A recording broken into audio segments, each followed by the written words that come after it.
I'm Jeanette Keynes from Jewelry Arts Inc. and this video is how to make a bezel ring part 11. I'm going to show you some of the problems that can come up during bezel setting and how you can solve them. Oh, there it is in all its glory. Amanda is down to her last two bezels and last two stones. And we just checked the sapphire and the height looks good. So all we're going to do now is we are going to soften up the jett-sett on the ends with a little hot water and kind of re-squish it in the vise, because every time you take this and move it for the next stone, sometimes you don't have as good of a hold anymore. But that's our progress report. You're on. So as I was saying, we're on the second to last stone, but one thing that we were just discussing was we never really talked about what we did to fix that first stone. So what had happened was Amanda had gone a little too forcefully with the hammer and the stone had kind of popped back up. So we took it out, we put this in hot water to get the jett-sett out, and we basically just reshaped the bezel, put it back in, and went back to it. But I just realized in the earlier video we just restarted and we're like, oh, okay, there it is, ta-da! But we were also talking about how it had gotten kind of banged up at one point and we're not really sure what had happened, but in the end you just go like, well, I don't know, but we just reshaped the bezels. Maybe it got a little squished in here. I don't know what happened. Always know shit will happen. That's a guarantee. So it's all about fixing it. But I just want to show, after some minor calamities, how we've got, we're getting toward the finish line. That's amazing. It's a lot of work in one of these bezel rings. Don't let anybody kid you. Okay. So, progress report on the bezel ring. Amanda and I were just discussing that it's incredibly nice and generous of her to let us film her having her problems, because this is what jewelry making is. It's having fucking problems and solving them and then going to plan B, C, D, E, F, G, whatever it takes. This is how it really is, not how you imagine everyone else does things, and it's like so perfect. So we had what I think has turned out to be in certain ways kind of a lucky accident, because I'll explain. So Amanda was setting her last bezel, and right at the end she slipped a little bit. I'll show you a little close-up of it, and it just caught the end and kind of peeled, like it peeled a little bit of the metal down. Enough that I had doubts that it would be enough to hold it safely. If she wore it like that and whatever, I think we would have eventually lost the stone, which we certainly don't want. So my initial thing, since we've got stones in there, and it's very difficult to heat this safely with like a regular torch like we've got here, I said, normally I would send you to the laser guy. We'll do a patch. We'll take a nice piece of silver, we'll curve it so that it shapes to the bezel, we'll have them laser it on, we'll file and sand it so that you don't even know what happened, and we'll go back to setting. But then we were discussing further, and we were talking about the fact that these bezel rings, they are tricky to size, to really get them exactly the right size. And she said, oh, well, the ring is actually, kind of big for me. The stones themselves are large-ish for this kind of thing. And you get to the end and you either add a stone or you don't. And that can be a pretty big increment. So we were talking and I was like, oh, so the ring is really quite big for you. So then the ambulances go by and I thought, maybe we should just remove the whole stone, because if the ring is too big anyway, and we're gonna go have it lasered anyway, maybe we should just chop that bezel out of there and we'll put the two ends together, and I'll send her over to my very favorite laser person, which is Mitchell, because he's a wizard, and that's it. Then we'll do a little bit of cleanup when he's done, and her ring is finished. So that is what indeed we decided to do. So like I said, I know Amanda is not loving the fact that we had to chop that bezel out of there, but honestly, I think in the end, it's gonna be a better piece, because I think it's gonna fit, it's gonna work well.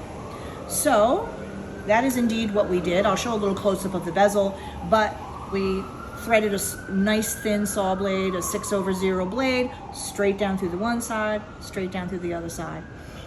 And then we cleaned up on the inside. Maybe you can just see, we kind of, just tidied up on the inside and sanded and filed it a little bit. So what I'm gonna do now is I'm gonna force the two ends together.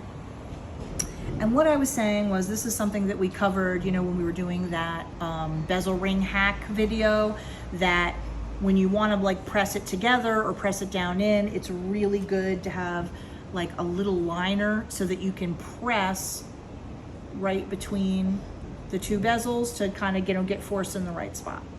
So that's what we're gonna do. So I have a ring mandrel. Oh yes, those are a little offending bezel that we chopped out. The only reason I like it on here because this won't slide around, and I don't want to take your beautiful sapphire, even though it's nice and hard, and just, you know, kind of like slap it down on the table, because we don't want to do that. And I'm going to use this really thin liner to press right here, because essentially I have to get these two ends, you know, I'm leaving myself a little space here. I've got to get these little two ends together. Can you see? Is that a, yep, okay.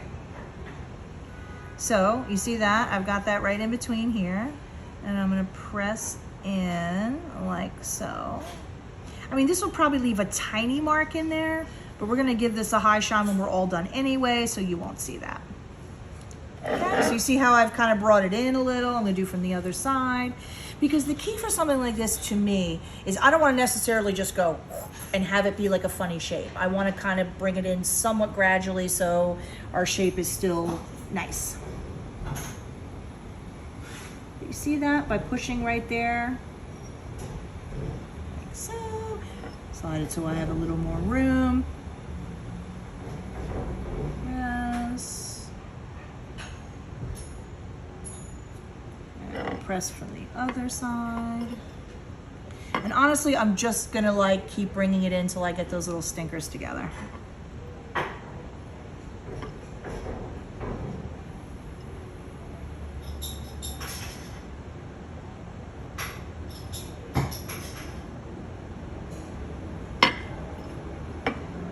And then I'm gonna send her off to 47th Street. And people will ask questions about, like, you know, isn't there that cool jewel and like stuff you can do to block the heat? Yes, but when you have stones everywhere throughout the piece, it's very difficult to like block the heat from damaging the stone. And just like, sometimes they'll do that if like you have one stone on top and let's say, you know, you need to size the ring on the bottom, you can like put something to protect the stone on top. But in this case, the stones are everywhere. So in that case, I definitely turn to someone with a laser, which I don't have because they're a whole bunch of money. But most professional, like, you know, commercial jewelry shops will have one, and you can take it to them. And it doesn't really usually cost you that much anyway, which is always a plus.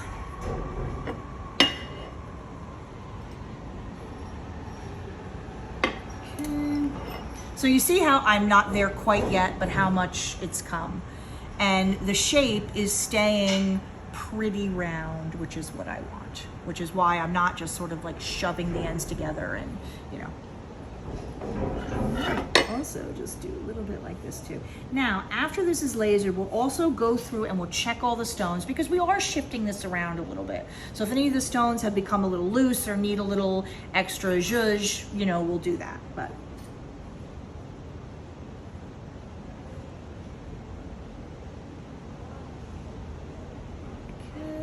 actually going to go back here and press there as well. Hey, Donna. There as well. You see what I mean? Gradually and lovingly bringing them together. Now, when he lasers this, he might use some binding wire or something to truly hold it closed. Thanks, Tony.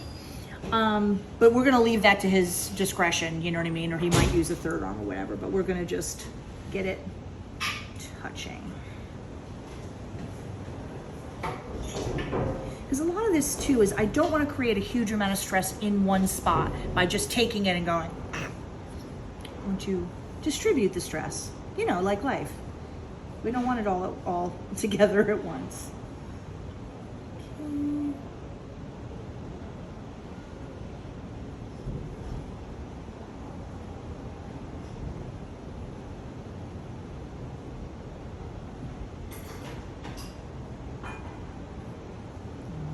Now, a lot of times they also, once I have it that close, I'm going to do a tiny bit of like the side to side action, you know, to get them together. Like this, and like this. And now, wait, let me press this side down a little bit more. Well, almost. Take a look. You see what I mean? Mm-hmm.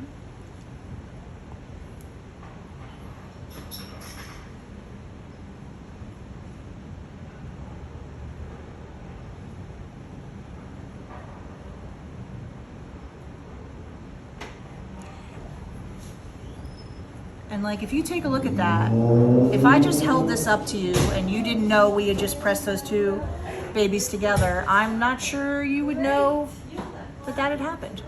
Okay? So I'm gonna send you over to Mitchell. I'm gonna have him take care of that. But you see what I mean? It's like you can't even tell that it happened.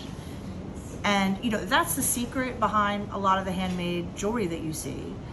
You don't know that many tragedies happened behind the scenes and had to be dealt with, because in the end it's gonna look great. Okay? So I'm gonna shoot a little close up of the offending bezel just to show you, you know, the little chop marks on the side. But this is the phoenix rising from the ashes. So I'm just gonna show you a little close up here of the offending bezel and the little chop mark. We sawed it off on the one side and we sawed it off on the other side. You see what I mean?